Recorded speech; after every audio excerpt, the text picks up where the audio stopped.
Tara mga mare, gawa naman tayo ngayon ng classic ice scramble na pwedeng-pwede mong gawing pang negosyo ngayong summer. At dahil nga meron tayong pa-order ngayon mga mare, kaya naman ito at may papakita ko sa inyo kung paano ko gawin ang 3 cup ng 16 ounce ng ice scramble. Bali naglagay lang ako mga mare ng 5 cups ng ating crushed ice at maglalagay tayo dyan ng 1/4 cup naman ng ating Enjoy powdered milk na ice scramble. Tapos, i-mix lang muna natin yan mga mare gamit itong ating spatula bago natin yan i-mix gamit ang ating hand mixer para po hindi magliparan yung ating ice scramble powder.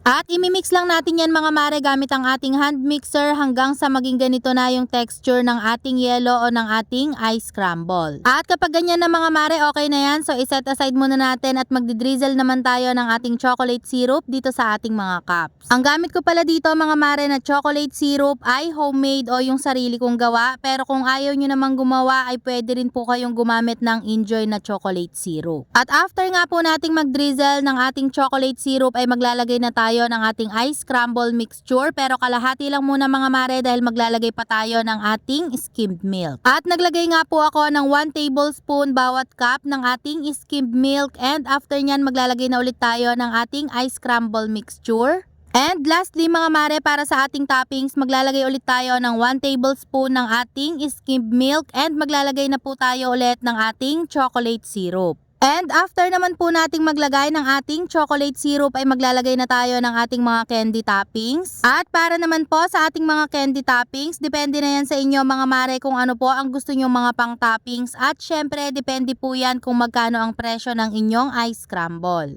Sa akin mga mare, gumamit ako dito ng nips, ng mallows at syempre hindi mawawala yung ating mga sprinkles. At ganun lang kadali mga mare at meron ka ng napakasarap at napaka-refreshing na pang merienda na pwedeng-pwede mo ring gawing pang negosyo.